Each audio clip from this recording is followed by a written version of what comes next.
All right, all right. This should be good. Okay. Hello there, everyone, and welcome back to an update on the Naven Gaming channel. Give me 1 second to adjust myself here. Okay. So, I'm sorry I haven't been uploading recently. I've been kind of stuck doing my job among other things, right? Life just kind of gets in the way of things. I also have been not just busy with that, but I've also been, trying to think about my life, where I'm going right now, what am I doing, and I'm happy to announce something. I'm here to announce a couple of things. The first thing being that I've decided that I'm doing part time on my job currently, and so now I'll be able to focus and put more time into making content for all of you guys. So that's going to be great. That's assuming you guys are still going to show up to want to watch the content, but I digress. But that's the point of that announcement. But one other thing that I'm also announcing is that the other reason why I'm doing is because I'm also going to put more focus into doing schooling for potentially becoming, getting into programming. I would like to get a better paying job. I don't know if YouTubing or making content is going to really help me in that regard, but that being said, I am going to try and, do this on top of doing the schooling. So that means I'll just be working every so often on top of balancing, the shit I'm doing here. I also, recently, because I know that for the longest while, I've had trouble with my audio settings. I finally got around to sitting down and actually fucking around with my audio settings, and I found, I think, a pretty optimal filters for the volume. I was using a limiter, by also I was using a limiter originally, so that way because I don't think I have uh the most sultry tone of voice, so I don't want my mic to peak in random intervals. As you can probably tell, it's already pretty sensitive. But I've also tweaked it to where it's not to where it doesn't pick up nearly as much background shit as it used to. I don't know if that's showing up in the video. I'm not trying to masticate, but the mastication is a little bit low. I don't know. Either way, this is more so an update video than it is anything else. But I also didn't want to make this just an update video. I also, while I was gone for a good 2 weeks by this point, right? I've noticed a couple of things. The first one being that the Game Awards happened. I did not know and I did not care, to be fairly honest. The Game Awards are usually, good for promotions, and that's about it. They're good for just dropping shit, and anything that results from the Game Awards is usually, well, it's either hogwash or just kind of garbage, right? But yeah. Apparently, look, I'm not gonna throw shade too hard at this, but Astrobot winning feels more like a Sony shill choice than anything else. But I mean, what can you expect from a bunch of fucking people who are industry people, who are insiders, who care more about uh, chilling for corporations than, being genuinely honest about what is actually worthy of being Game of the Year? And also, they already had a bit of you know, a stick up their ass, considering that most of these people, from what I understand, are journalists, and journalists have been after Black Myth Wukong for like the longest time. I've never played the game myself, but granted, I heard a lot of good things about the game. I know the games journalists fucking hate them because of a stupid out of context translation that they made. And among other things. By the way, it was poorly translated. They never bothered to fix it, among other, or any of that other shit. But that's neither here or there. Um, not only did that happen, but they also, for some bizarre reason, were trying to make this game out to be a sexist thing because for some reason they thought that there were no women in the game, even though it turned out that if you just played a little over than the 2 hour mark, you probably would have found at least the one or two women in the game that were in there. I don't know. I think it's kind of funny how stupid journalists can be sometimes. But anyways, point being, you know, Black Myth Wukong. Didn't win Game of the Year. So sad. Couldn't have happened to a better game, to a better company, a studio, whatever the hell. Anyways, that's just my 2 cents on that shit. And I'm not going to dwell on any of that nonsense for longer than is absolutely necessary, right? But anyways, we're going to move on to the real meat and potatoes of why I made this video.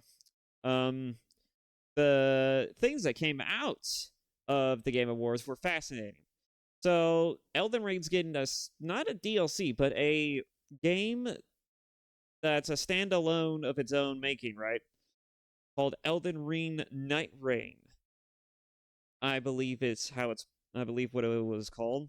Elden Ring Night Reign. I am having a hard time talking right now. But anyways, it looks like an interesting game. It looks like a co-op game.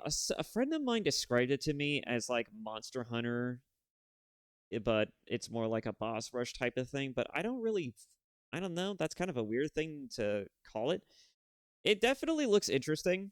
It looks like they're mixing a bit of like it almost looks like Fortnite meets Elden Ring almost, but I'm very iffy to call it anything because I know people are probably going to get pissy about it in not just my comments, but just in general. Like I cannot like I don't know how sensitive people are about comparisons, but I mean, if people already get bent out of shape from hearing Souls like about games that aren't even Souls like, I can only imagine what, comparing Elden Ring Night Reign to any other medium would be like. So I'm not going to really touch on it, especially since I don't know very much about it. And, From Software is known for making some pretty decent games. I really liked Armored Core. It's the only game that I genuinely enjoyed from them, so I'm gonna let them, I'm gonna trust that they have a decent head on their shoulders when it comes to this. But otherwise, yeah.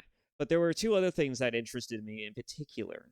The first one being, of course, that not like Naughty Dog released a new trailer for a game that they're making, and I don't remember exactly what it was called. Yeah, I was looking up some stuff. But yeah, I was let's see here. What was it called? It was called Intergalactic the Heretic Prophet. That's what it was. And as you'd imagine, it didn't really interest me. And there's a reason for why it didn't interest me. It's well, I mean, the reasons I'm sure if you've been on the internet, especially YouTube for long enough, you know, it's fairly obvious, right?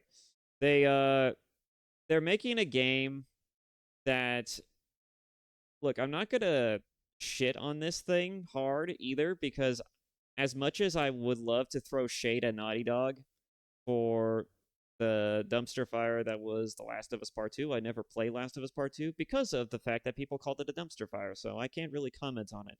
All I will say, though, is that if you don't know anything about Naughty Dog, right, they're the guys who brought us games like Jak and Daxter and The Last of Us and The Last of Us Part 2.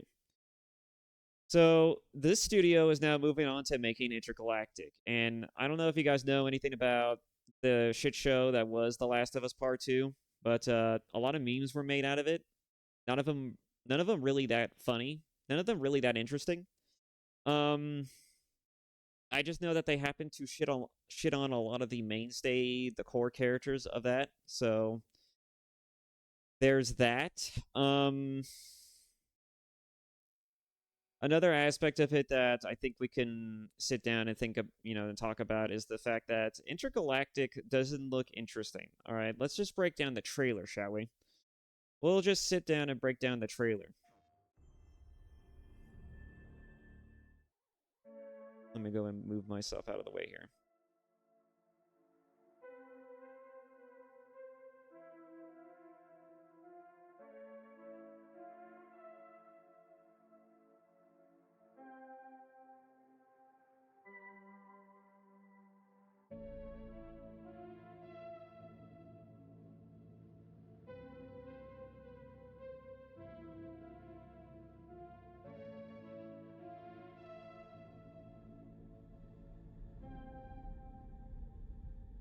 Quality is set to. Oh, okay. It honestly doesn't matter what quality I set it to, I'm pretty sure.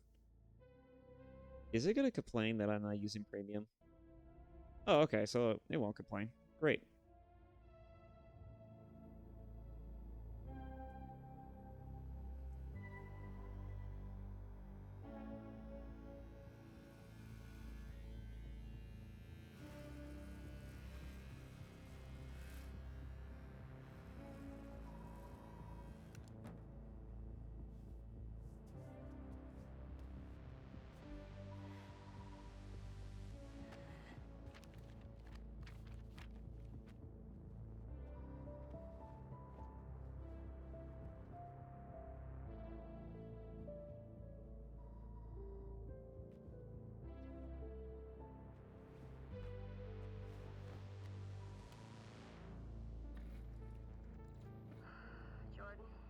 me something good? Well, you're right, it checks Wow, out. that's a little low. Excellent. How is that excellent? It's next to fucking Simperia. No one has left that planet in over 600 years. Anyone who even flies close to it is never heard from again. Superstitions. No. Superstitions are the crazy rumors about what happened on that planet. These are facts. You worry too much. You know what I worry just right about? I say we wait for him to leave, or how about we find a new lead? He's not worth it. I'm wasting my time, aren't I? Can you please claim him? I don't need another hunter swooping in. Who is swooping? No one is crazy enough to go there. He clearly is. He is clearly desperate. And so am I, so claim Yeah. or I will find another agent.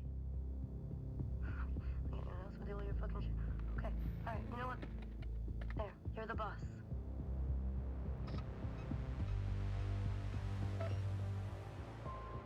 Thank you. Listen, kid. I'll see you on the other side.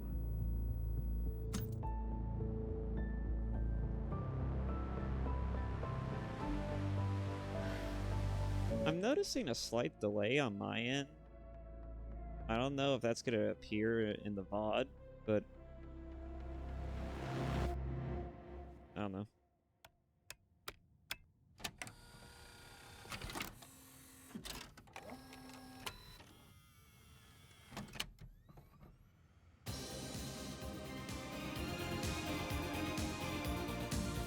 I don't know if I should be talking over this. I feel like it's probably going to be copyright, so I'm just going to start talking over this a little bit. In fact, you know what? Actually, let's just go ahead and pause it there. Because I'm pretty sure that's the most we're getting for this trailer, right? Yeah.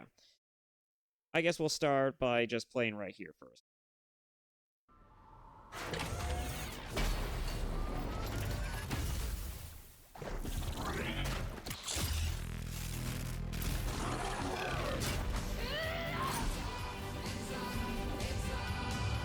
Alright, that's all we need to know. Okay, so first things first. So, this game, Intergalactic, The Heretic Prophet, I would say it's interesting. However, Naughty Dog is doing themselves a huge disservice. First off, I don't know if Naughty Dog has learned their lesson after The Last of Us Part 2 fiasco. I don't know if they even care. But I am going to put my 2 cents on this. This game does not interest me. This is supposed to be a promotional announcement trailer, right? You want people to be hyped about this thing. Nothing about what I just saw is making me hyped for this thing. The only thing that I know and I've learned from watching this trailer is that I know her daily routine, and that's about it. That's all. That's everything and all that we know. All right, it's a 4 minutes and 33-second trailer, and the only thing we took away from this is the fact that she drives a spaceship, she's apparently a bounty hunter, and she uses a weird laser sword. Okay? That's all we know. And if that's true, if that's the case, okay, I need you guys to bear with me when I say this. This isn't going to help you sell a game.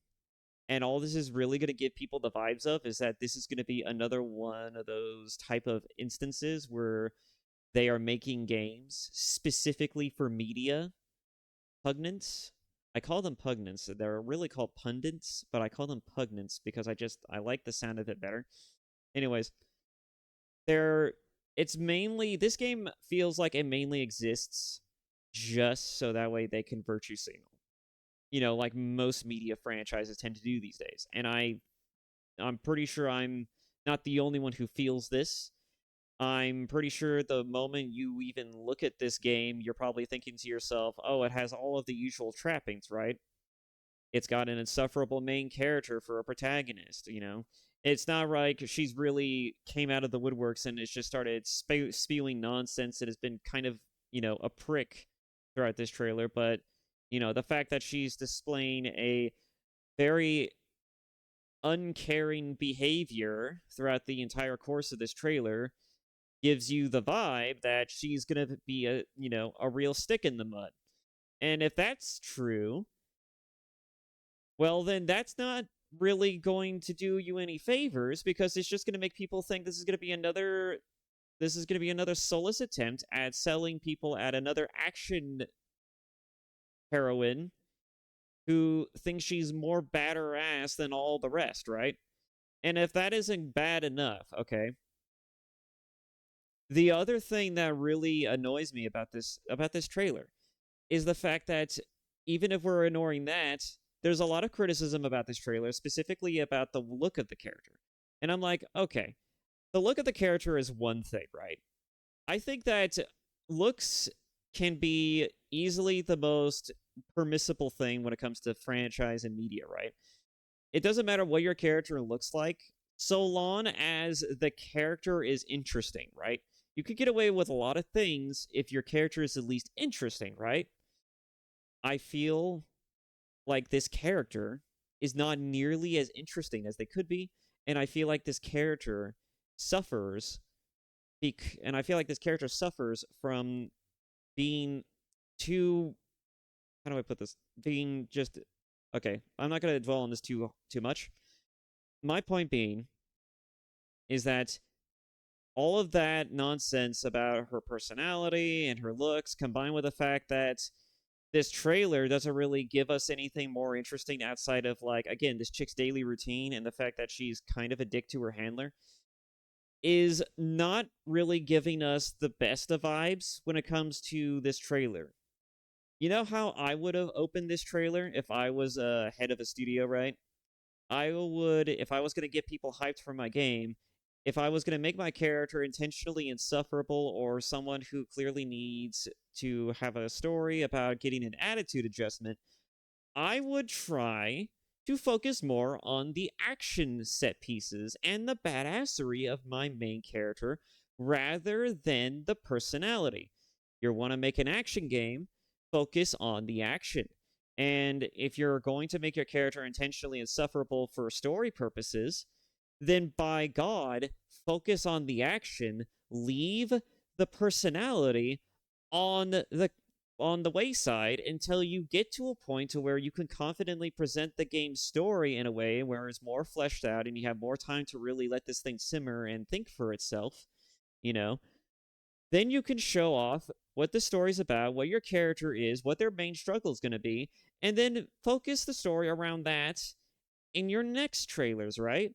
They didn't do that. Instead, they gave us like a snippet of the character themselves and nothing really about what this game's going to be, what it's what we're exactly what the combat's going to look like, among other things, right?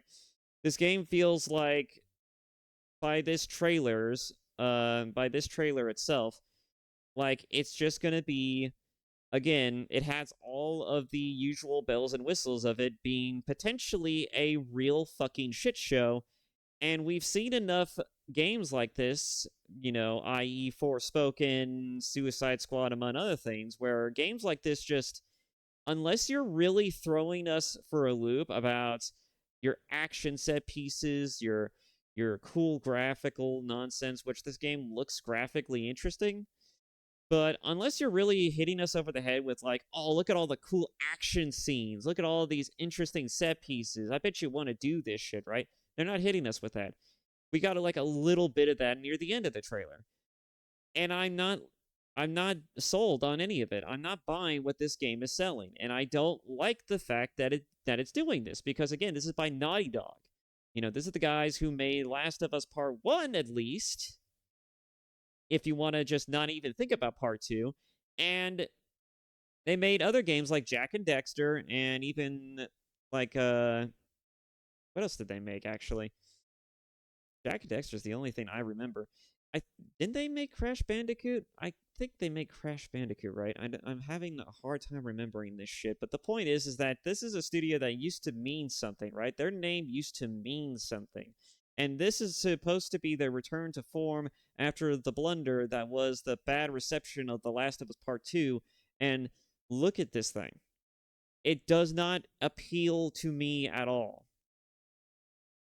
And even if and going back to the criticism about the looks department, it again, I don't think looks matter if the game's story and setting is interesting enough, right? You could get away with having a character who looks meh or has a very stylistic choice if the game's at least good and the game story is interesting enough to warrant you just being like, okay, maybe I don't need to focus on this aspect, right? Maybe I could just focus on all the other aspects, and maybe they'll add like an ability to choose the attire and look of your character when you get into the game, right?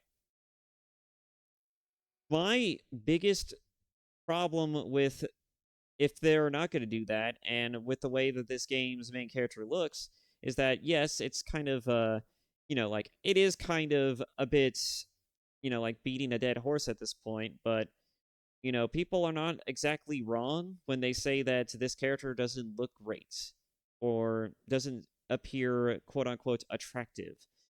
Your character doesn't have to be attractive, but they at least need to look cool. They need to be cool. This character feels like they're not cool. They feel like they're kind of, again, they're meh. And they're trying too hard to make the character relatable, which, if the character was relatable, you think that would just show in the personality and in the struggle, right? Nobody cares if they are actually relatable physically. They just care more about if the struggle means something, right? If the character's story arc is going to mean something to them, if it's going to speak to people.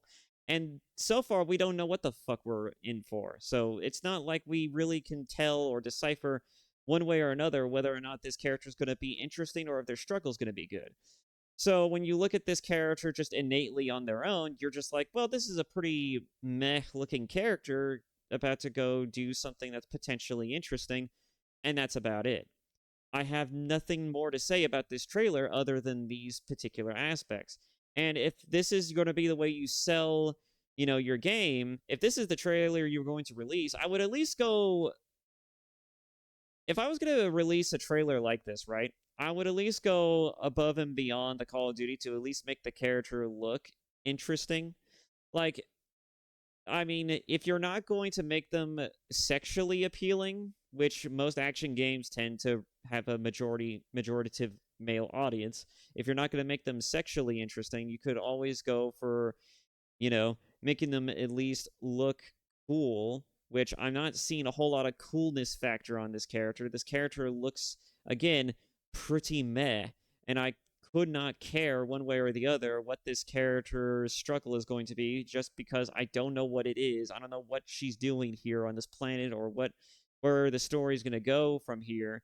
All I can tell you is that nothing that I've seen so far really intrigues me, and I feel like this particular sci-fi plot and setting has been done before and has likely been done to death at this point, and so I'm not really feeling it. All right? That being said, we will move on. Let us go and focus on another thing. Oh, here we go. Okay. Right off the bat in my recommendations. So. Oh, well, there's an ad. Or. Okay. It came and went. Thank you, IGN. Oh. I have no idea what's going on. Okay. Let's just refresh the page. Okay, that works. This is the big one that I wanted to get to. This is the one that I really want to touch on. The real meat and potatoes here. The Witcher 4 official reveal trailer. This is the one I really wanted to get to. Because I don't know if anybody knows this. I'm pretty sure I mentioned it in my older videos. But I am a massive Witcher nut. I'm not exactly like the biggest nut. Like I like the series, I like the franchise. I like the games in particular. All right, the games is what sold me on the franchise. I've read 2 of the books, and it's the only series that really got me to want to invest into actually reading books. So I give it credit and I give it a lot of onus for a lot of reasons, but mainly I love the games, and I love The Witcher 3 in particular because it does such a it does such a great job at telling its story. This particular trailer, all right, we're gonna just let you see exactly what this trailer looks like, because in case some of you haven't seen it, but this trailer has garnered some criticism, and I think I'm just gonna let the trailer speak for itself.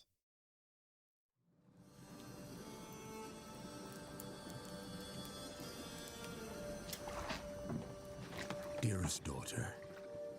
I've watched ye grow from a devilishly curious child into a remarkable young lass with much grace, wisdom, and kindness. Tain't the easy times what shape us, nay. 'Tis how we rise to face the hard times what does that for us. You've an heart of gold. You've the spirit to overcome adversities aplenty. Darling, sweeten. Today's the day ye fill out your destiny.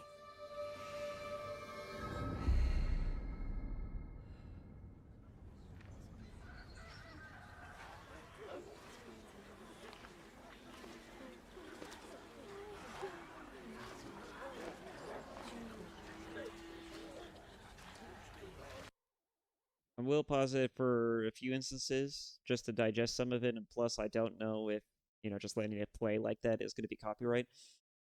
So, right off the bat, we're getting a bit of a juxtaposition, right? We're getting a trailer that shows us that there's a coming-of-age ceremony going on. This girl is clearly being set up for some type of ritualistic ceremony or some type of thing, right? And we're not exactly too sure. I'm sure there's a Polish explanation for this that I'm just not understanding, or I'm just kind of missing because I'm not very familiar with Polish customs. I know they have a history of paganism, but that's about all I know. The most that I can infer from all of this, from the few times I've seen this trailer, is that, this is a very interesting and very ritualistic sort of custom. And from what I understand from some other people's commentary on this subject is that this is actually something that's very akin to other Polish ceremonies that do actually exist in Poland. And it kind of replicates that, and I'm like, okay, so that's pretty interesting. But all in all, we're getting a bit of a juxtaposition between this girl getting prepared for this coming-of-age ceremony, and then a Witcher who is quite obvious who it is, basically preparing for a different thing, right? We're seeing like one preparing for some type of coming of age ceremony and another one preparing to end something, preparing to potentially end something with violence or engage in violence, right? So we're having a very strange juxtaposition between two different characters and figures. And what's going to proceed from here on out is really where people are, a lot of the criticism is going to come in, but, I just needed to pause the video just to kind of highlight this point.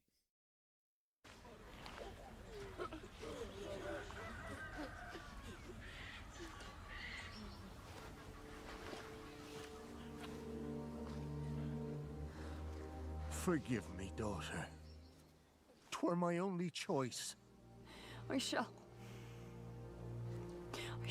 be the bringer of salvation.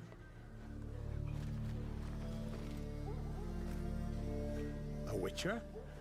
Witcher, whose coin did ye take? Nay, you can't. 'Tis tradition. Chosen she is, by the gods. No! You chose her. Alright, here is where it really hits, okay? I don't know if you can tell, I said it at the highest quality possible, but if you could kind of look right here, in fact, there was a better shot of it a moment ago. No! So, right here, you can already tell. So, this is Ciri from The Witcher 3, right? If anyone's played The Witcher 3, we know we had the entire story focus around needing to find and retrieve Ciri, right? We know this. We have a pretty good understanding of this. You know what? Hang on. I feel like my model's a little off. I also feel like there's definitely a delay here. Give me 1 second. You know what? I'm just going to pause it. Okay. I don't remember what my hotkeys were for OBS, so I'm just kind of like, I have to manually pause and unpause because I don't know which button. I forgot which button ends and which one starts it. Anywho. So, there we go. Okay. So as you can see from this frame, Ciri has Witcher eyes. she has the cat eyes. I don't know. I'm not sure if you know this, but just on the off chance nobody here who's watching this understands anything about The Witcher or has played The Witcher or anything of the sort, right? The cat eyes represent that someone is indeed a Witcher. It's the Witcher moniker, having, two swords and, cat-like eyes are the hallmarks of a Witcher, as well as the medallion that they wear from their particular schools. But the part that I want to focus on is Ciri herself. Ciri is a character who's been established in the lore as someone who has been destined for greatness since the day she was born. There was a whole prophecy surrounding her character called the Ithlang prophecy, which the entire plot of The Witcher 3 focused on to the point of ending it, right? It was a big plot point in The Witcher 3, and it was a plot point that was met, and it was summarily ended by the end of the game. The Witcher 4 is going to focus on not Geralt of Rivia, who was the protagonist of The Witcher 3, but Ciri in this game, as clearly obvious by the fact that she is the one we were focused on in this particular trailer, and the fact that Geralt is nowhere to be seen, and she is the one we are introduced to. She is the one who is clearly, at the center of this whole thing, so this story is going to revolve around her. Now, as a bit of a buffer, Ciri is a character who is the daughter of Sintra. Oh, okay, sorry, that was my phone, I think. Oh, that's right, because I keep saying Siri, so it thinks I'm talking to Siri on my phone. Okay, 1 second. Where's my phone? There it is. Shut up. Yeah, shut the hell up. Where's the silent mode? There we go. Okay, sorry about that.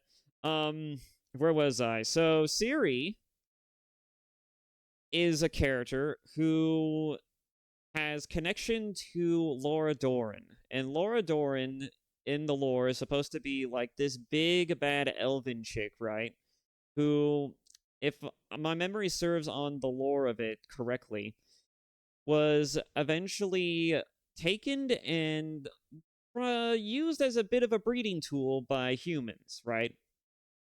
The Cintrian bloodline, the royal family of Cintra, has blood ties and relations to Laura Doran, but her blood essentially has kind of cursed her ancestors, or has given her ancestors, or people of her blood, essentially power over time and space. For whatever fucking reason that is. But generally speaking, Ciri as a character, as a result of her blood-related heritage to Laura Doran, is a character who, after several generations, has now been born with a reawoken power to control space and time for reasons that have never really, I don't think have ever been explained. But generally, she could control, she could teleport around, she can, she can travel between worlds, different dimensions, among other things, right? Ciri is a character who basically can do just about whatever the fuck she wants, and has a lot of power just under all of that, all under that, just that slender female figure. I don't want to, it's kind of weird to really say anything about her figure, because I'm so used to playing the father role and playing The Witcher 3. It's kind of weird to say anything about it. Anyways, that's how you know it was a good game, by the way, is when you feel uncomfortable about talking about a character in any other light that makes it seem like, ugh, why would I say this about my daughter? Like, ugh. No, but anyways, moving on. So Ciri is a character who Geralt had nurtured as a young child, all the way up to teenage years to a young adulthood, right? And in The Witcher 3 is where we got to see the bulk of that relationship. And, it's a pretty interesting thing to behold, but given everything we've already talked about so far, the Witcher franchise has always focused around Geralt of Rivia. We know what Witchers are. We know what Witchers are like because we've seen Geralt's story. We've seen what other Witchers are like by association through Geralt. Geralt is our lens into the world of the Witcher, and he is not only our guide, he's basically just the guy who, we see from which we view and tend to pilot and see the world through the eyes of, right? And so we know exactly what Witchers are like. We know how Witchers behave, how they think. At least we know how Geralt thinks. We know how other Witchers like Geralt think as well. And we know that they're very different from one another because of the fact that, Eskel and Lambert exist, and Eskel and Lambert are some of the biggest departures of what could be considered, the ever so broody Geralt of Rivia that we could ever really talk about or even really, say anything about. But anyways, I'm not going to dwell too much on this subject. The point being is that, we know very well what it means to be a Witcher, what it's like to be a Witcher, what all of those things mean. And if you're someone who doesn't know what it's like to be a Witcher, you're probably going to go into this game, or you're probably going to be looking at this thing thinking to yourself, this seems pretty interesting, right? You don't know what a Witcher is, you have no idea what a Witcher is, you're kind of interested to know what Witchers are, you know that the games were pretty banger, you know that the third one at the very least was at least, Game of the Year worthy, and as it won several awards among other things, and it was praised universally by just about everyone who's ever touched it. But then you look at this, and then you see the discourse, and you're just like, well, what's the problem here? Well, the problem here is Ciri herself, and the cat eyes thing. Okay, so here's another bit of lore bit. So, in order to become a Witcher, there is a process to this. The process of becoming a Witcher is not an easy one. You know how Space Marines, okay, if any of you are 40K fans, you know how Space Marines basically become Space Marines? It's no different here. The Witchers are taken at childhood, usually between the ages of like 8 to 10 years old, and they're whisked away to Witcher schools after being taken by their prospective Witchers, other Witchers, anyways, and they're essentially injected. They're given trials, but one of the biggest ones that turn them into Witchers is the trial of the grasses. And the trial of the grasses are essentially like you take a bunch of chemicals, mutagens, and decoctions made from different varieties of monster parts, monster organs, and you supplant it within the body of the child, and in an ever-evolving process of them evolving into something superhuman like, right? And because the process is so painful and is so excruciating and it's so physically taxing on the body, a lot of children end up dying as a result of the trial of the grasses. I believe the actual statistic was maybe 1 of 3, well, not 1 of 3, but basically 3 out of maybe 10, maybe 20 children survived the trial of the grasses. And as a result of this, the surviving children who survive the trial of the grasses, they are molded to become Witchers. And through their heightened senses and their ability to see in the dark because of their cat eyes, and the fact that they also have, they do have some differing organs, I believe. I believe they are surgically implanted with other monster organs, or they're at least, I know they're at least given a certain level of surgery to replace certain elements of their physical being with mutagens, which again are just monster parts. They're more so like monster DNA or some type of, cellular thing. But I'm not going to dwell on this topic much more further than that. They're basically evolved humans, and they not only look but they behave the part. There's a lot of there's a lot of suspect on whether or not they actually erode emotions from Witchers or not. whether or not you lose your humanity as a result of going through the process of becoming a Witcher. But one of the main things that we need to take away from this is that if we've already played, okay, I need you to understand this. If we've already played and we already have several other media involving, the experience of a Witcher, right?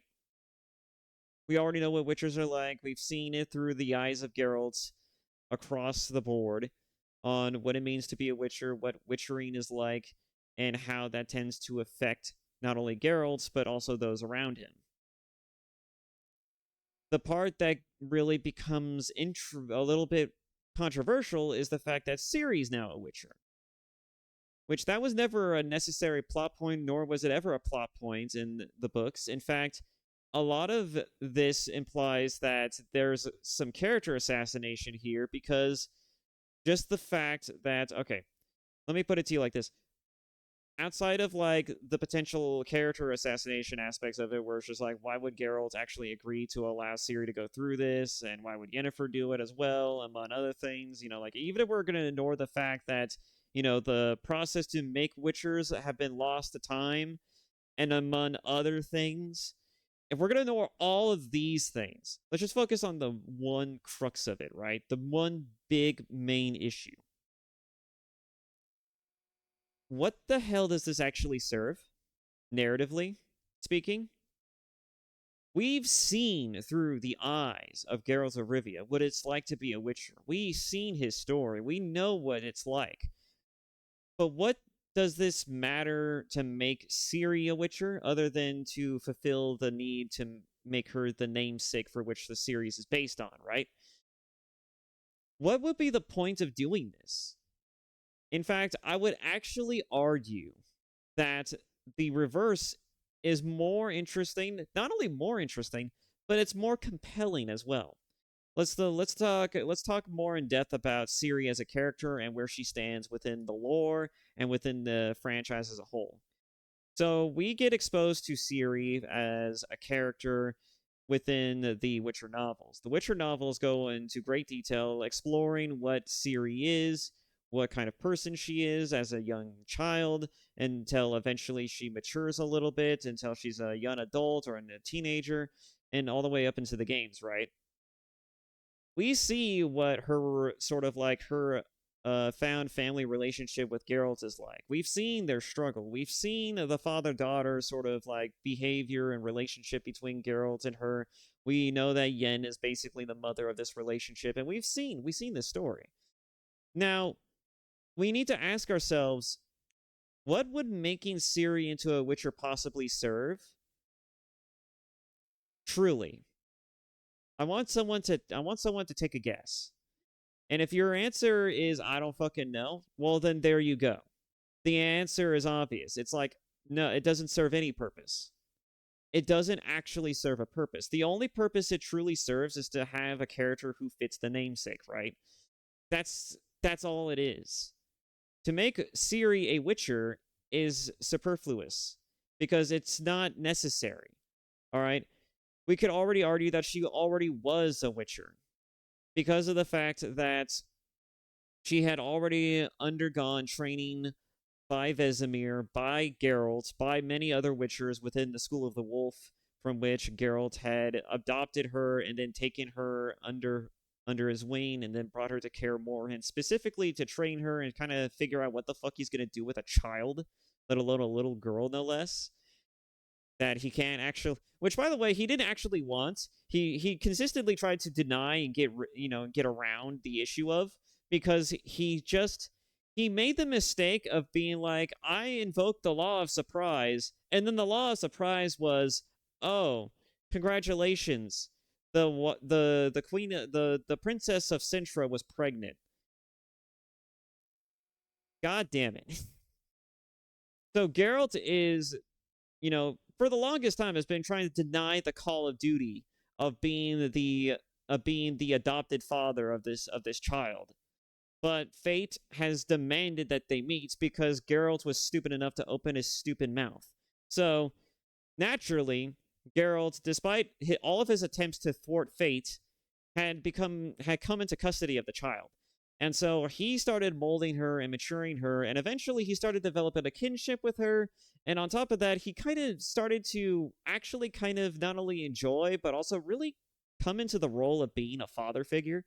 And so you get to see a lot of that maturing sort of like buddy, well not buddy, but the budding father and daughter relationship between the two of them. And it's such a beautiful thing to see. Even Yennefer, warming up to being Ciri's mother is got to be pretty interesting, despite the fact I haven't actually gotten to it in the books. But seeing it in the games is pretty unique. But regardless, I'm harping on this point enough. What does this narratively serve?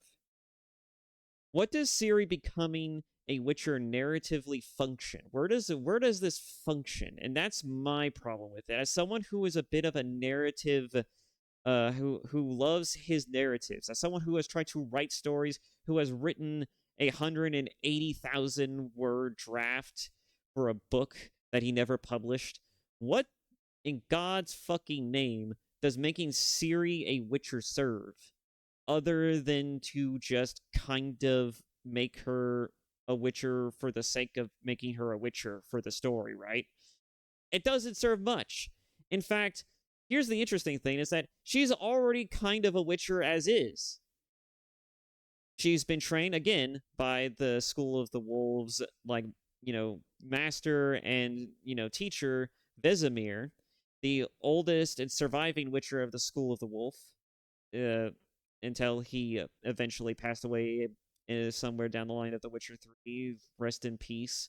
Then there's, the fact that, Geralt already went through the trial of grasses himself, and he knows what the life of a Witcher is like, and he wouldn't want to wish that on anyone. He doesn't even like the path he walks either. In fact, Lambert is the biggest proponent of this particular point. He is so fucking, jaded by being a Witcher because he never asked for it. He went through an entire story in The Witcher 3 where he talks about himself for once, for a brief moment, and it was just to talk about how the only reason why he even got picked to be a Witcher was because the Witcher who slew a monster, who invoked the law of surprise, and Lord and behold, his drunken father who always beat him and his mother came home, and it's just the first thing you see when you get home, but you did not expect to see. And the first thing he saw when he got home, Lambert. So Lambert was inducted into the Witchers to be a Witcher purely because his drunken layabout of a father just happened to see him the first chance he got the moment he came home. And that being said, he got turned into a Witcher completely, entirely against his will, and he's lamented this fact for most of his life. He is quite a fucking piece of shit, by the way.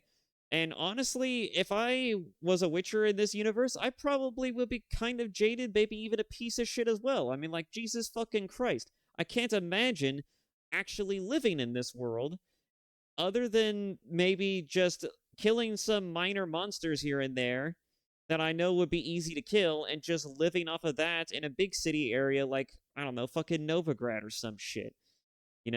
It's there's really no point to wanting to be a Witcher because it's such a thankless and unforgiving lifestyle and job that you would have to be someone who doesn't mind getting, looked at as an alien and some type of foreign entity, people constantly second-guessing you, people spitting as you passed, among other things, right? You're an oddity to these people, and they don't this is a very medieval biblical time period. A lot of people are kind of assholes back then because they don't like change. They don't like things that seem out of place. And Witchers, given what they are, look pretty fucking out of place. So that tracks. Anyways, Ciri was already kind of a Witcher. She was trained by a Witcher. She has the skills of a Witcher. The only thing that makes her not a Witcher is the fact that she wields, time-displacing magic. Well, time and space-displacing magic. And so, that being said, what would be the point of making her a Witcher? She's already prophesized to bring the end of the world, by the way. According to Ithlinne's prophecy, she is considered to be a child who's destined to damn the world to extinction. And, bring in the white frost, so to speak. So, if that's the case, right, why would you make... And that plot thread's been already since Lawn and Done, right? What would be the point of making her into an actual Witcher? I would argue, all right, moving on, I would argue that the biggest boon in your favor when it comes to writing Ciri for a sequel would not to make her a Witcher, but the real, true, interesting meat and potatoes here, the real avenues you can explore here is exploring Ciri's identity in terms of, because, people love their identity politics and this fucking shit. Anyways, especially in this modern era, would be a Ciri's own coming-of-age story about trying to discover and trying to figure out what being a sort of a Witcher, non-Witcher means to her. Because Ciri's, again, already trained and has the skills to be a Witcher, but she's just not a Witcher. Imagine if they stuck with that and they made this game a story about Ciri being a Witcher in namesake only, and the story revolves around her trying to figure out what it means for her to be a Witcher. What does being a Witcher mean to her? And that would be a very interesting and compelling story. I think that CDPR kind of shot themselves in the fucking foot with this one, because I feel like there's more narrative nuance here to be had if they were to keep Ciri as a goddamn, human. Just a normal-ass human. No cat eyes whatsoever, no trial of grasses. Just straight up, she's just an average, Jane. And she's just out here, with the skills of all, of the Witcher swordsman style, among other things. But none of the actual, mutagens or whatnot that make Witchers witchery, right? So, none of the inhuman qualities, none of that shit, right? So she's just a plain-ass Jane with, world-ending, time-space-related powers, kind of going around, trying to figure out what it means to be a Witcher for herself, right? Because she was raised by a Witcher, and so she has ideas of what it means to be a Witcher, but she doesn't know what it means to be a Witcher to her. She doesn't know what being a Witcher means for her. What it means to be a Witcher for herself. And I think that would be a more compelling story to tell. Because think about it, you have a character who's already kind of a unique apple as is. She has the power to control time and space. She can do and theoretically go anywhere she wants. She could be anywhere and be anyone, and she can even teleport during combat, as proven in The Witcher 3, in order to get the jump on enemies. It's like, I can't think of a better fucking character to want to explore, a completely unique and new perspective on what it means to be a Witcher than fucking Ciri. But that's not what we're getting. Instead, we're getting Ciri as a Witcher. As a full-on Witcher. She even drinks a potion later in this trailer. And I'm not sure how to feel about this, because I don't see where this serves any sort of narrative purpose or nuance. What would be the mechanism? What would be the point of doing that? What purpose would this serve mechanically, narratively speaking? Other than to just have someone who fits the mold of being a goddamn Witcher. And I don't understand this. You could do so much with making her just a regular ass person. Just making her just a normal ass human with just timey-wimey space bending powers. You could do so much with this. You could even make the antagonist of your game a full-on Witcher. Probably a Witcher of the School of the Cat, or even something as random as the School of the Bear or the Griffin. And you can make the entire story focus around trying to stop this Witcher from committing some type of atrocity and making other Witchers look bad as a result. And you would have her confront this Witcher. This Witcher would body her easily because he's got, especially if this is a School of the Cat Witcher, his reflexes would be on par, and so any attempts for her to actually land a hidden or try to get to jump on this guy would be in single combat would be fucking insane. It'd be ridiculous.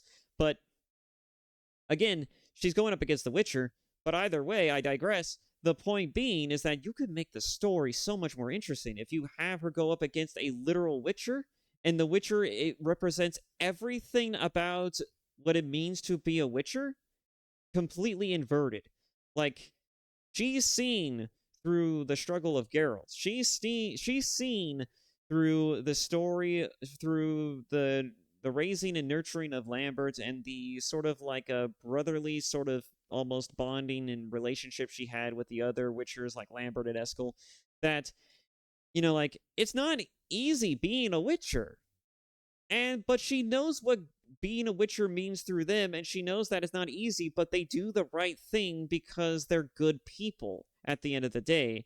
Being a Witcher is not an easy profession, but the Witchers from the School of the Wolf from which she is raised makes it look like a noble and honorable one, considering the amount of humanity that the School of the Wolf characters exude. Now imagine her coming up against the complete inverse. A Witcher from a different school who exemplifies none of these attributes, who's all about who's self-motivated and selfishly interested in wanting to further their own power and to further their own strength, their own gains, and trying to basically, you know, like, get ahead in life in the most fucked up ways imaginable. Imagine Ciri coming up against the absolute worst that being a Witcher could possibly offer to the wrong type of people, and have her go up against that and have that be her foil. That would be such a compelling narrative crux. It would be so unique. It'd be an interesting thing because it's something that we've seen before, but it's something we haven't seen from this kind of perspective, especially not from the Witcher series, and that would be an interesting story to fucking tell, but that's not clearly what we're getting. What we're getting is instead, Ciri is going to be a Witcher for reasons we don't know, we don't understand why, and we don't even know how this plays into the overall, to her overall story, because another problem with The Witcher 3 is that the game ends on four different end notes. There's an ending where Ciri dies, or just goes missing, right? And Geralt just assumes she's dead. So there's that.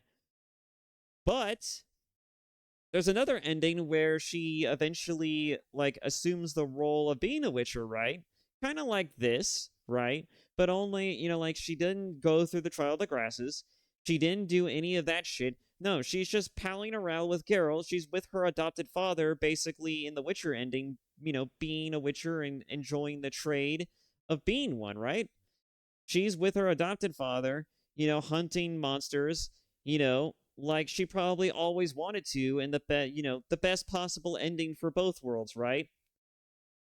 But there's also another ending where Ciri can potentially become the Emperor of Nilfgaard, well, the Empress of Nilfgaard. She could become the ruler of the strongest nation in the Witcher universe, simply because, be quiet, phone. She could become the strongest, most influential figure in all of the lore already, just by the fact that she has connections with Laura Dorn, among other things, right? She has already this, like, this sort of, like, a power-breaking, scaling type of abilities that she has, but she's also related to royalty, and the royalty she's related to is of the most powerful imperialistic nation in the entirety of the continent. And Ciri as a character is so much more interesting just by herself that making her into a Witcher honestly takes away more from her character than it does to really add. it doesn't really add more to her character. In fact, it takes away some of the majesty of it, because again, she's going about this whole situation as just a plain Jane. She's just a normal ass girl with like game-breaking powers, and also happens to be related to royalty. It's like there's just no fucking way you could somehow fuck this up other than to maybe do something weird as just, oh, well, we'll make her into a Witcher. And, you know, I'm not the only one who probably thinks this is kind of a weird shtick to do, because they tried to do this in the TV show. The Witcher TV series, in one of their later seasons, I believe it was the second one, there was a stupid subplot where they tried to make Ciri into a Witcher, and it was universally panned and criticized by most people because it just didn't make sense. Nobody understood why it needed to be there, and a lot of people just thought it was kind of dumb. And outside of the fact that the entire plot of the second season was just already dumb, you know, like, a lot of people just thought it just did not make really any sort of necessary sense for Ciri to be a Witcher or want to become the Witcher, let alone the fact that it was Vesemir pushing for it. And that's a level of fucking ridiculousness I don't even want to consider. I cannot sit down and talk about this TV show. But the point is that this entire plot development, this right here, throws so much of the intrigue. Making Ciri into a Witcher not only serves no purpose, it honestly takes more away than it really serves to heighten. It doesn't add anything new, and it doesn't ask any interesting questions. It just is, we're making her a Witcher for the sake of making her into a Witcher. And that makes no goddamn sense, no matter how you slice it.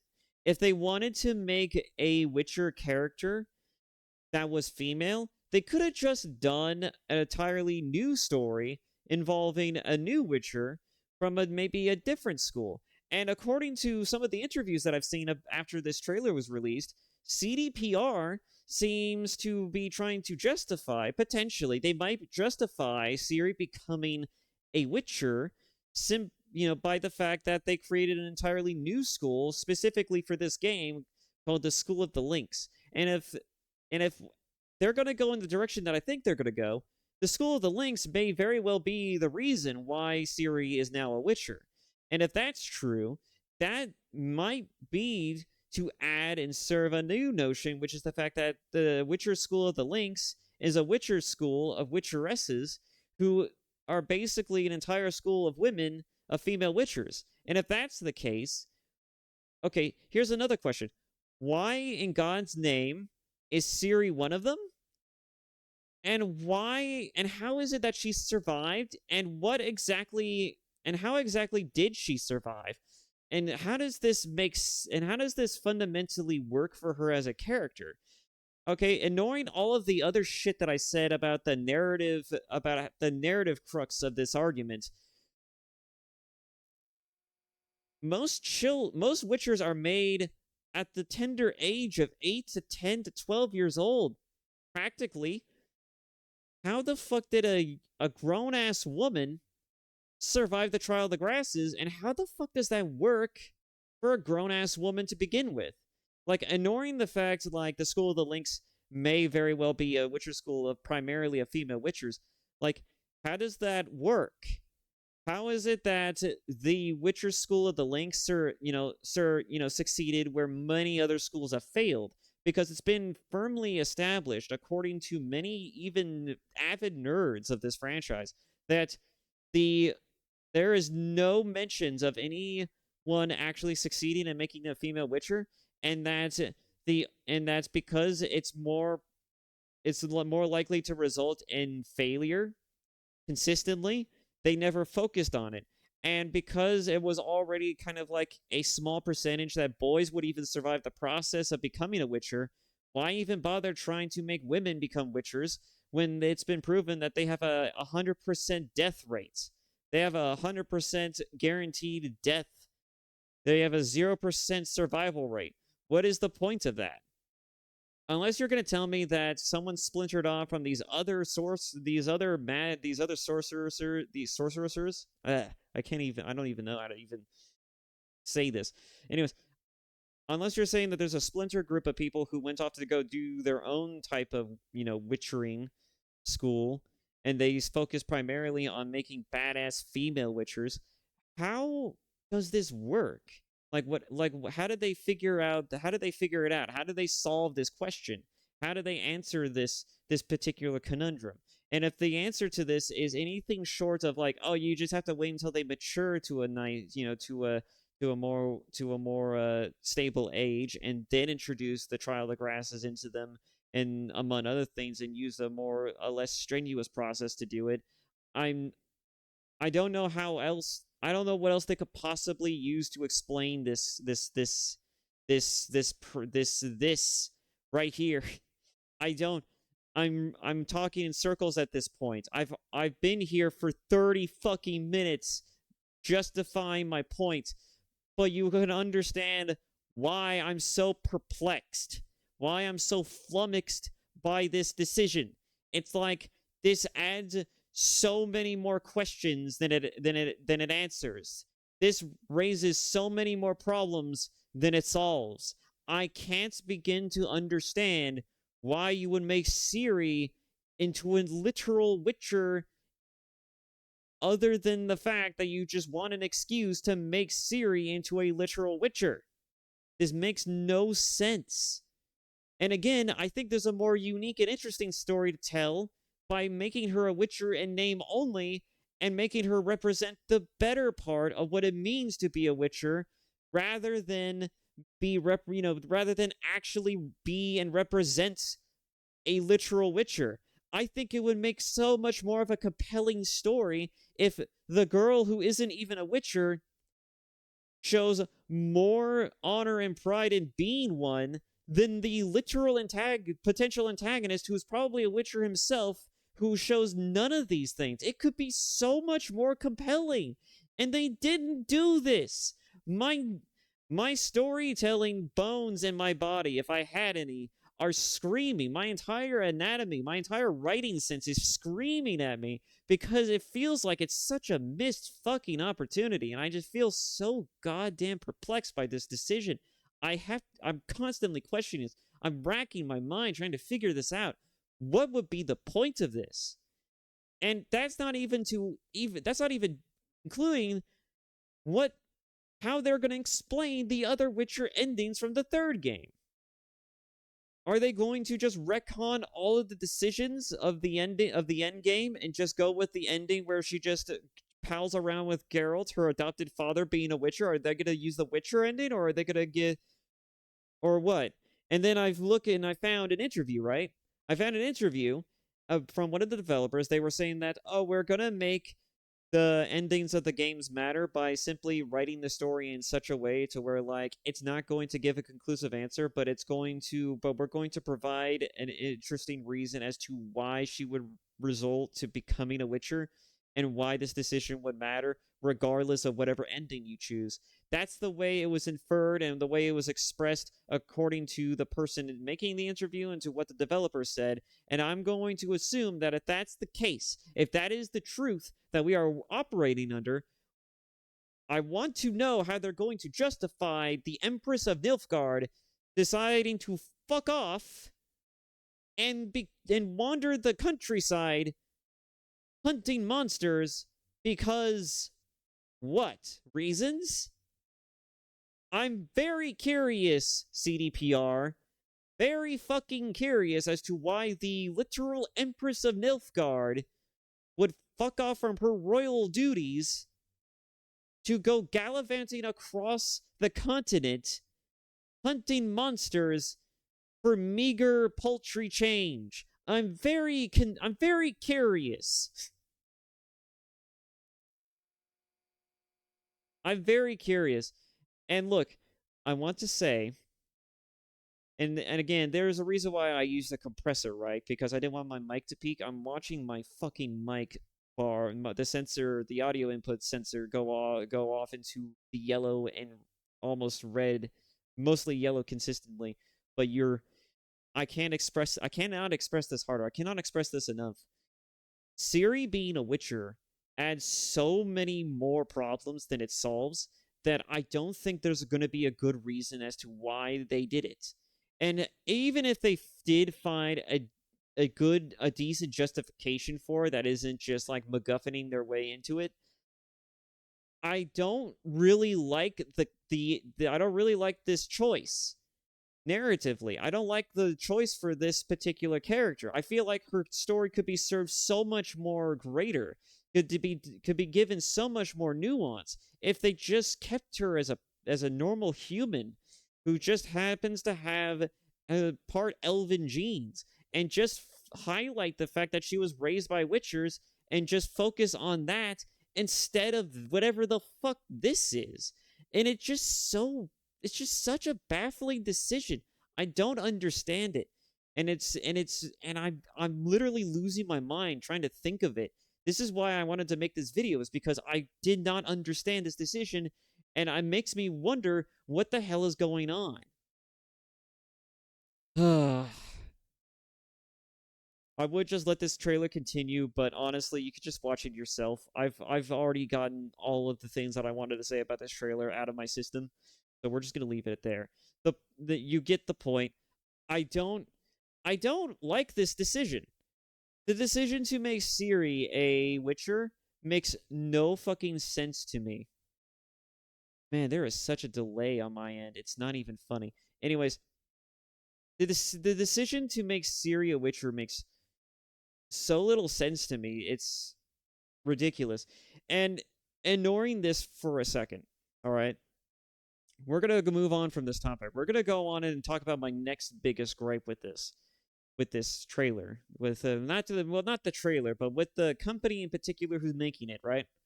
We're going to talk about CD Projekt and what they they're the culmination of who they are and what they represent today.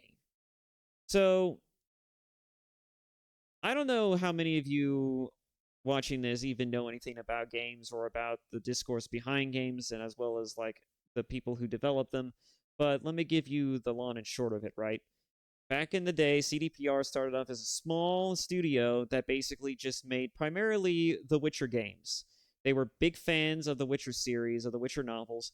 They adapted the works to a degree. Instead of making like one-for-one recreations of the books, they made they just basically made a continuation of where the books left off. And so the games were basically sequels of the books. And so The Witcher 1 was kind of like a proof of concept that they could make a game about the Witchers and the Witcher series. It was an interesting idea. It was an interesting game, but it wasn't really all that great. It was kind of meh, but it was an interesting game. It had a lot of interesting mechanics into it, but it was a good start for a small studio who was honestly just kind of an upstart and had no real... I don't know if they had any real experience making games prior to that moment. But anyways, then they made the second game, and the second game was received fairly well, and it was actually a really cool game. I played the second one before I played the third one, and I only really got into the first one after playing the third one. And I gotta say, like the second one didn't really, like give me any impression that this was going to be an interesting series to begin with. But, like I was so intrigued by the dark atmosphere and by the idea of the world, of the Witcher world itself, that I was like, you know what, I'll give this game a shot, right? And so the game came out, and I loved it to pieces. I had never enjoyed playing through a game nearly as much as I did playing The Witcher 3. I felt like I was playing Skyrim for the first time again. I felt like I was actually enjoying myself, and this was during the great drought of the 360 era. Like The Witcher 3 felt like such a great big breath fresh of fucking air that I literally lost my mind playing it. It's like, how is this game so good? Have I just been this starved? It was playing The Witcher 3 that I realized just how bored I truly was as a gamer. And then after The Witcher 3 came out, a lot of people loved CDPR simply because of how great the game that The Witcher 3 is.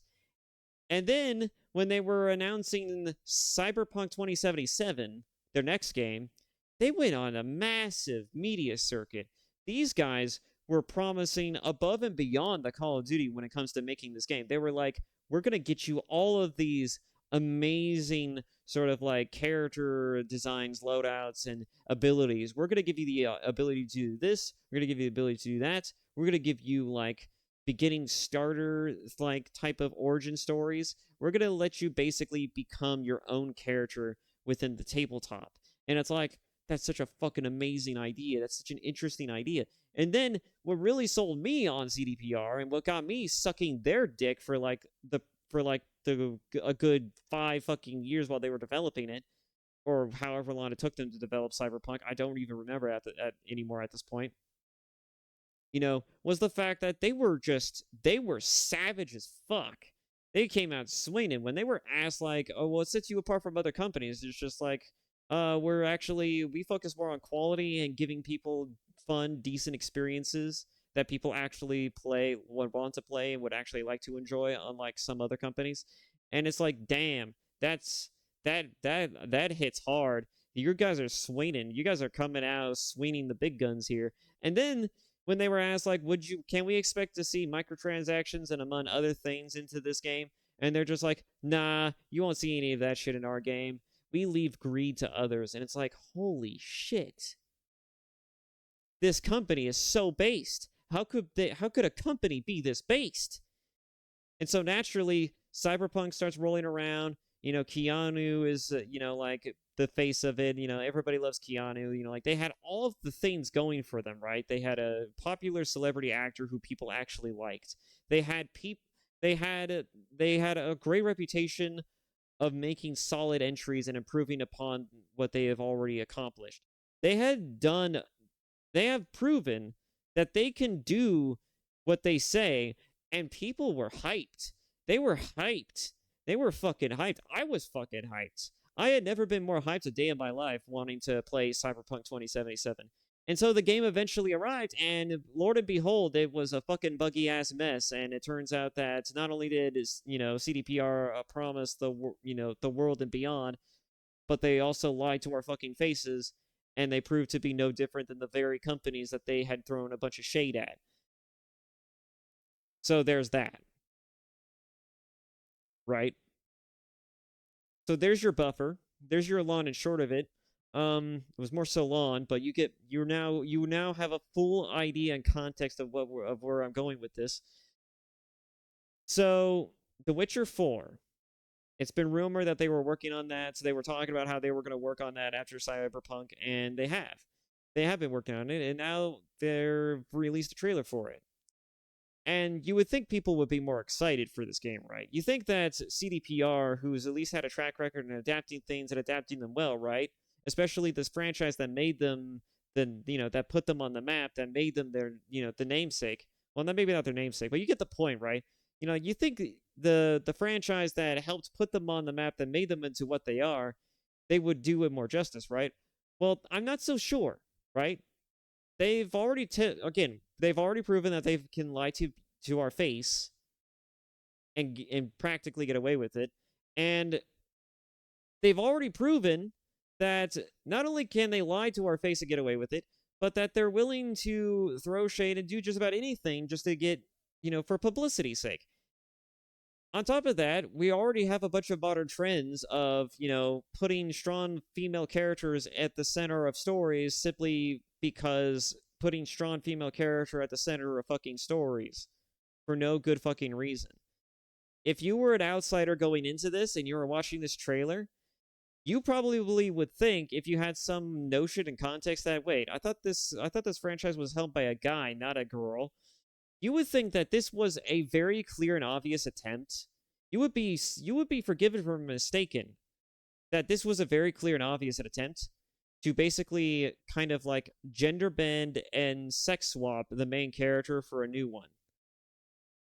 And so immediately you would already have a dour, sour, bitter taste in your mouth watching this trailer. All right, you would already have a mood set, right? But then it gets even worse because she, because of who Siri is, like just personality speaking, and a lot of her personality does come out in this trailer, which I'm actually happy to see.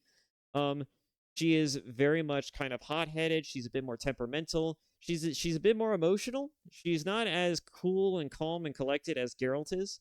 But even Geralt has moments where even he loses his temper, but it's usually a very subtle one. She's just up in your face about it, though. Ciri's the kind of character who, if she has a problem with you, she will fucking tell you to your face, and she will make a big deal about it.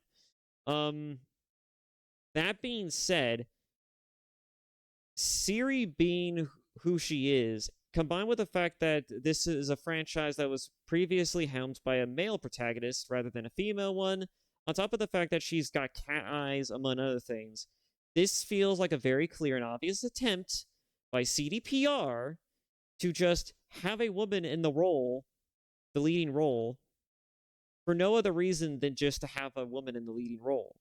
And that's going to leave a lot of sour tastes in people's mouths. All right, we already have people who are already on the fence about anything that has to do with female leads in fictional stories. Now we have another example potentially of this. And so a lot of people are going to have this notion right off the bat,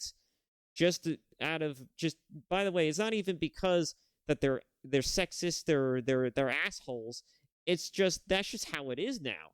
Like they're going to automatically assume just because they're kind of drilled, they're kind of trained to expect it now, that women in positions of action and authority are probably going to be some of the most insufferable cunts to ever walk the earth, right? They're going to be the literal salts of the earth. And nobody wants that. And so your CDPR doing this is all, and knowing who Ciri is and what she's like, this is already going to set a bad precedent, but they went as far as to kind of put a bitter taste in even the fans' mouths by making her into a Witcher, which serves no narrative purpose, it makes no fucking sense, and it already raises more questions than it actually solves or answers, and because of this, it's going to confuse people. This trailer confuses more people than it really gets people hyped. If I could expect anyone to nail a hype trailer, it was going to be CDPR with the announcement of The Witcher 4, right? But they came out swinging, and they landed with a bit of a thud, with a bit of a meh. Just like Intergalactic, this game is landing with a thud or a meh, simply because they have chosen the wrong elements to focus on, not only with their story, but with their characters specifically. Ciri, in particular, is a very beloved fan-favorite character, and the fact that she's a Witcher adds more problems than it solves, and it's already going to put an already sort of lukewarm gaming community who's only ever seen like the worst examples from the AAA side of things of what gaming could possibly offer. They're suddenly given another look into a potentially good franchise that might be interesting and that people love, and that they genuinely like and enjoy. They're seeing another franchise come out from the shadows, emerging from the depths, and what they're seeing is just another potentially shallow attempt at trying to basically make a game that's only going to be appealing to internet pugnates. Who wants to play a game where it feels like they're trying to make another girl power fantasy story, right? A girl power fantasy story. Nobody wants to see that. All right? Nobody wants to see that. We've already had plenty of examples of the games industry and movie industries trying to replicate this to about the same level of effect, which is fuck all. And so seeing the Witcher series go in this direction, it just feels like the wrong time to do this. It also just feels like it's it's just not. Not only does this not work optically, if we were to assume that they are actually doing what they're saying that they're doing, which is trying to adapt the source material as closely as they say that they are, according to other interviews that I've seen, but it already puts them in a negative light just from a PR perspective by making the Ciri into a Witcher and then focusing on the fact of who Ciri is. Ciri as a character is already kind of a hot-blooded character, so that's already going to set some people kind of like on the back burner, just kind of like, well, hang on. Is this just another franchise that's just about to get their quote-unquote comeuppance, their own sort of like agenda-driven comeuppance? And a lot of people, if the fans were seeing Ciri as she is, just a normal girl with elven powers trained by witchers, they would probably be like, no. Let's give them a little bit of credit. They've done well with this franchise so far. This is Ciri. This is a fan favorite character. This is a beloved character. This checks out. This works. Everything about this feels right. Let's fucking go. And so the people who would probably be a bit flummoxed by this would probably be like, well, I mean, if the fans like it, then clearly they're, this seems like it being all right. This seems like an all right trailer then, right? If it's past the litmus test of it being faithful to the source material, according to many a fan, so if the fans are hyped, then, clearly it's safe to be hyped about it, right? They didn't do that.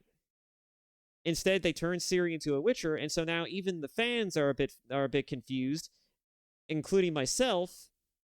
And so now we're kind of sitting here with our proverbial dick in our hands, kind of just like, well, what the hell are we supposed to say? What are we supposed to do? How are we supposed to be excited about this? I'm not sure if I should be excited about this.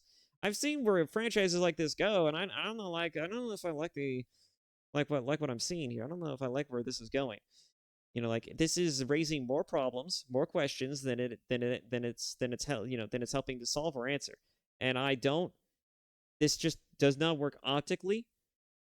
And I don't know why they chose this direction, but anything short of them explaining it in a way that makes sense is ever really going to solve this problem. But god damn it, if they're going to have some explaining to do. Because there's no way they're going to possibly be able to explain this other than retconning the lore and stating that, oh yeah, Witchers can have female Witchers. We made an entire school dedicated to that nobody's heard of. And it's like, that's bullshit. I'm pressing X to doubt on that. And mind you, CDPR has already went above and beyond and taking some liberties with the established lore and canon as is with the Witcher games. So them doing this just adds more fuel to the fire that they're basically, it's giving people the wrong impression that they're basically they're taking the lore in the franchise and they're just kind of running away with it. They're going they're kind of jumping the sharks, so to speak, right? They're kind of breaking people's suspension of disbelief. And if it's been established lore-wise that one thing can only exist in one way, then it makes no fucking sense why you would go run counter to that and basically, crowbar something into existence that justifies and explains that, other than just so that way you can put that in there. No matter, you see where I'm going with this, right? No matter where you look, no matter how you explain this, all roads lead to, I need to crowbar this into existence. I need to justify this thing's existence. And that's not something that people want to see. People want to see something that's faithful, that's true to the original source material. And mind you, I would be open to this more so, and I think a lot of people would be more open to this more so, if CDPR did not bungle Cyberpunk 2077 and they actually adapted the game, adapted the tabletop and made the game exactly as they said that they were going to, and it turned out to be a phenomenal game on launch, right? If they had done that, nobody would have any complaints about this. It'd be like, oh, they made Ciri into a Witcher? I don't know why they would do this, but you know what? CDPR hasn't fucked us over before. They haven't done anything that's been questionable so far. I'm inclined to have faith to believe in their ability to give us the good shit.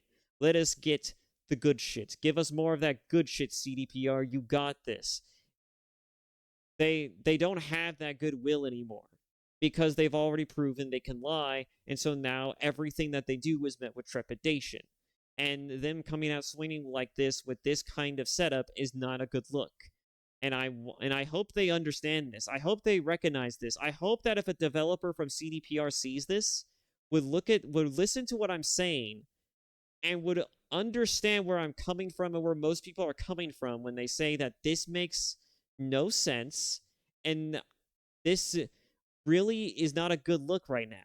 This just isn't a good look. The current atmosphere with the climate in terms of entertainment and gaming in particular is not great for this. You cannot come out of the gates like this. Even if you have a really great idea for a story to tell with this particular lens of making Ciri into a Witcher, among other things. You know, like, again, focusing on Ciri, already an interesting idea, already a banner of an idea for a story to continue the Witcher story, right? To continue the continue the story of the beloved characters that we already know and love, right?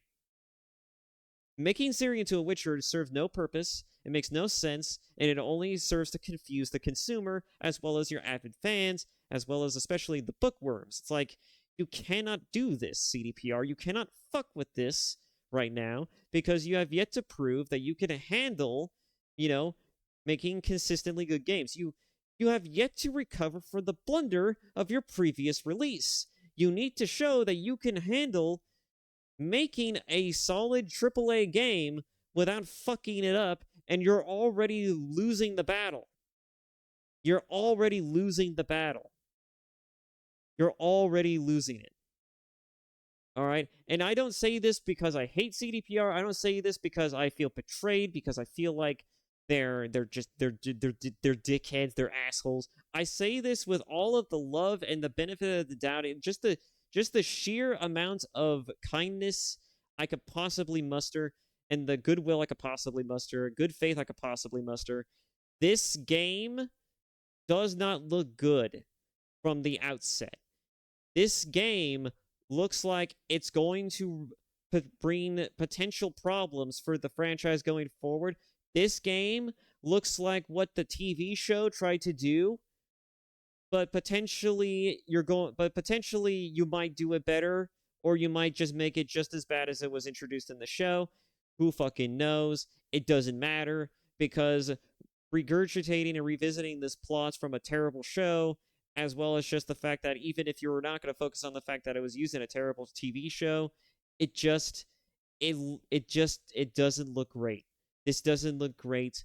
There's already plenty of media out here that have soured the gaming community by trying to crowbar in strong female figures for no other reason other than to crowbar them in there for the good or for worse. Like, you need to come out of this looking like you're the good guys. Like, you understand what you are doing. This does not look like you understand what you are doing, because, again, one thing does not look like the other, and if Ciri does not look like Ciri, it kind of looks like you're just kind of fucking with established canon, and nobody likes that. Nobody likes that, especially from a company who has a proven track record of lying. Nobody likes that. Nobody wants it. You need to think about this approach more cautiously going forward. Okay. The last point I'm going to talk about, the last thing I'm going to hammer home on this topic. Outside of the fact that The Witcher 4, right? Outside of the fact that The Witcher 4 is looking like it's going to be an interesting fucking conundrum in itself from this trailer, the other aspect of this that people are highlighting and focusing on, honestly, again to the detriment of many of the arguments that I'm having with this particular trailer.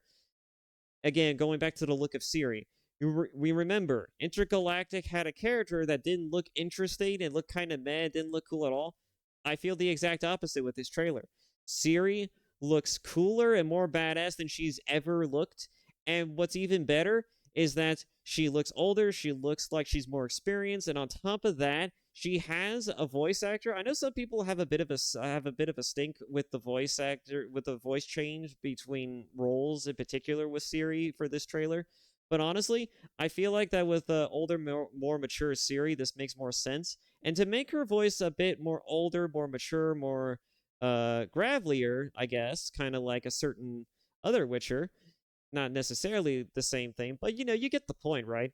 Like, I think this isn't a bad approach. I think this is actually cool. I think you have a recipe for something truly interesting for Ciri. I think this makes perfect sense for Ciri. I think the way she looks is pretty badass. I did not mistake her for somebody else. I think she looks really good.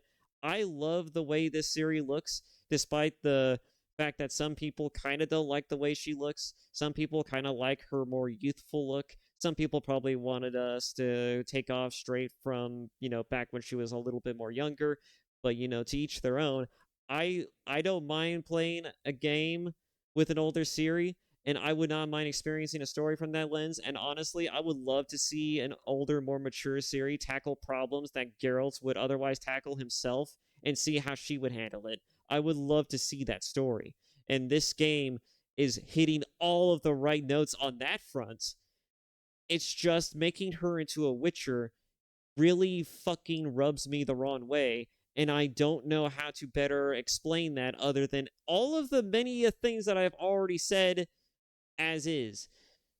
So that being said, there we have it.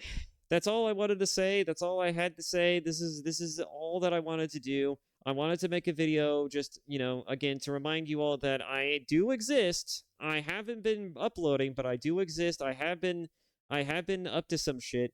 And and I will be returning at some point here. I'm currently switching my job over to a different aspect of my profession, to something else. So that way it affords me more opportunity to have more free time to make videos for you guys. On top of the fact, that, I can also engage in maybe getting some education, basically upping my ability to maybe go on and potentially do something more than working at a fucking retail chain. And among other things, right? So, yeah, this new position, this new switch up for me is going to open the doors to do wonders, right? I'll only have to work for so many days within the week, and because it's part-time. And so with that being said, I think that with this new change up, I'll have a lot more ability to bring you more content readily and without being fucking tired all the time, and also just, not frustrated as much as I always am, because I have been frustrated, because it's holiday season, people are fucking assholes during holiday season. And plus, I'm just more exhausted because my job is not exactly I wouldn't say it's easy, but it is easier in terms of the physical front. Like, it's not like I'm running around in circles doing stupid shit or throwing freight or whatever. It's not like I'm moving heavy shit around, or, it's not like I work in a warehouse. But dealing with people, talking with people is taxing of my sanity, and I already am not that big of a people person. So, that being said, I can talk and have a decent conversation with people, especially compared to, when I first started this channel. But, it still takes a bit out of me. I need time to, to rest and recharge after a long day of work. And sadly, that also, I've also been hanging out with the boys more frequently. I have friends. I have a life outside of this too. I feel like I need to hang with them a lot most of the time, and now I have 3 different groups of people that I need to contend with on the daily, and so I'm constantly being sidetracked and sidelined by that. I'm also thinking about my own folks, and I was gonna get them a gift at some point, because it's holiday season, it's Christmas time, and by the making of this video. So it's like I'm also thinking about that kind of shit. You get where I'm coming from, right? Like I have other things that I need to do. And I'm not trying to like kind of sideline my YouTube content creation side of things. I just don't have the time at the current moment. And I hope you can all understand that. And I do apologize for not, maybe getting back to you on that, or really making anything, or really announcing that. But it's like, I mean, to be fair, not a whole lot of people watch me. Well, not a whole lot of people did watch me to begin with. And even then, it's like no one would leave comments, and the most I would get is maybe a couple of likes here and there, and that's about it. Like I didn't have a whole lot of engagement, so I didn't really think it was going to be that big of a deal if I just decided, to take a couple of weeks off just to focus on myself for a little bit. But then I make a shoe on head video, and then all of a sudden I have I have 1,000 people watching that video, and they're leaving comments, and I'm getting support in my comments section, being like, "You're a cool guy. That this video is pretty awesome.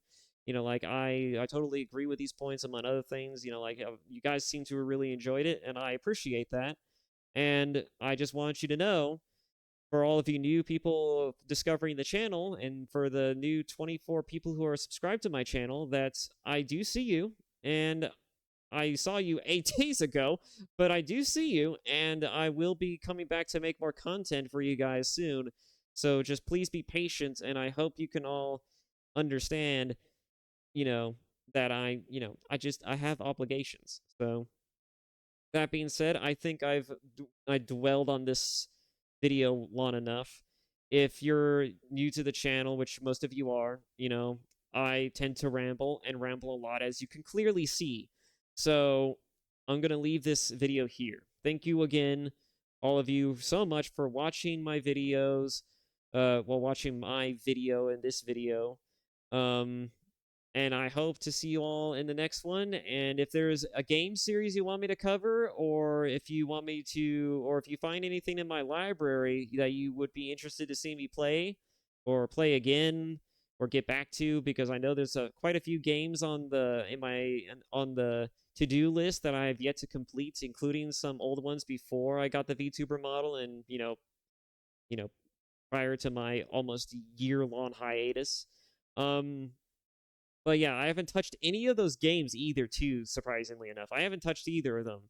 So I could just pick up where I left off on either one of those games, for the most part. I don't think there's a game that I ever went back to, because for some reason it just feels wrong to go back to them without, making a video about it.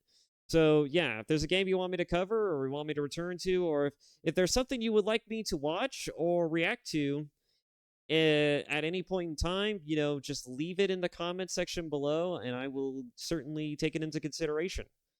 Thank you all so much again for watching. Sorry I'm kind of taking a long time to get through this video, but have a pleasant rest of your day, and hope to see you all in the next one. Bye-bye.